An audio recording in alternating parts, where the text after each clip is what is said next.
En France, 1000 femmes meurent chaque année d'un cancer du col de l'utérus et on découvre 3000 nouveaux cas par an. Le cancer du col de l'utérus est une maladie particulièrement dangereuse car il se développe sans signe d'alerte. Il touche des femmes jeunes, entre 30 et 50 ans, et le risque existe dès les premiers rapports sexuels. Oui, alors on va faire un petit peu d'anatomie pour vous expliquer, Benoît, où ça se situe tout ça. Alors là, vous avez, remercie, Michel. Je vous en prie, un bassin de femmes. D'habitude, avec Mariana, j'ai pas besoin. Voilà, bon. Voilà. Là, faut m'expliquer. C'est une femme en même temps. C'est une femme. Coupe de bassin de profil, l'avant et là, l'arrière est ici. Ici, c'est le pubis. Vous avez ici la vessie. Là, le corps de l'utérus. Et derrière, le rectum. Et bien sûr, ici, l'anus. Eh bien, le col de l'utérus, c'est cette partie de l'utérus qui est ici et qui va directement entrer en contact avec le vagin. Alors, on voit sur cette coupe tous les organes qui sont dans la région. Et l'utérus est recouvert à l'intérieur d'une... Là, on a une vue de face, je vous rappelle, les ovaires ici, les trompes, ici le vagin. Et vous voyez le col de l'utérus, on le voit très bien ici, arriver, c'est la partie de l'utérus qui est dans le vagin. Et il est recouvert d'une membrane, cet utérus, aussi bien au col qu'à l'extérieur. Et même à l'extérieur ici, c'est une muqueuse, ça n'est pas de la peau, c'est fragile parce que ça n'est pas recouvert justement par cette peau qui nous protège. Les cellules de cette muqueuse peuvent se transformer en cancer.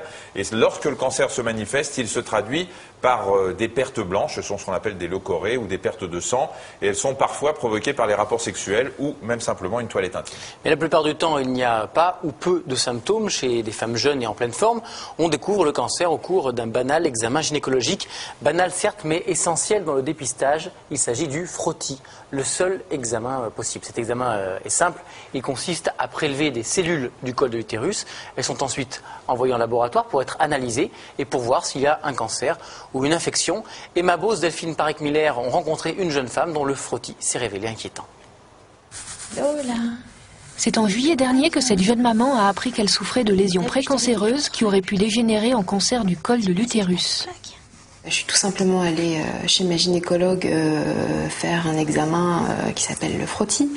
Le temps passe, je reçois les résultats que je regarde à moitié et puis il y a un mot qui m'interpelle et que je ne comprends pas où on me dit bon suite aux résultats il y a une petite inflammation, il faut mieux aller regarder de plus près et faire une colposcopie. Enfin ils disent pas ça aussi clairement mais ils disent qu'il faut faire une colposcopie. Les résultats de l'examen révélaient une inflammation assez importante de 3e degré qui était dite grave, en sachant que ce n'était pas une maladie, mais que ça pouvait se transformer en un cancer de l'utérus quelques années plus tard, ou quelques mois plus tard, ou enfin je ne sais pas. C'était assez bizarre, parce qu'on dit c'est pas grave, et en fait c'est pas grave du tout, c'est banal, tout le monde l'a, tout le monde porte ce virus, vous inquiétez pas, c'est une petite opération, donc franchement c'est assez perturbant.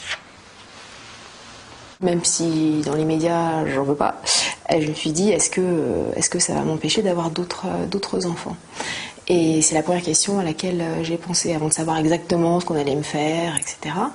Et ce qu'on m'a dit, c'est que la seule chose que ça a provoqué, c'était une fragilité du col de l'utérus, donc qui enclenchait ou qui provoquait souvent des prématurés lorsqu'on attendait des petits bouts.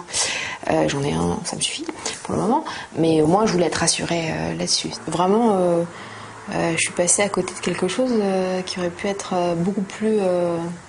pas beaucoup plus, qui aurait pu être dramatique. Donc finalement, c'est génial, il faut, voilà, toutes les copines, les consoeurs, les collègues, etc., il faut aller chez sa gynécologue ou son gynécologue, il faut faire ses examens et les frottis...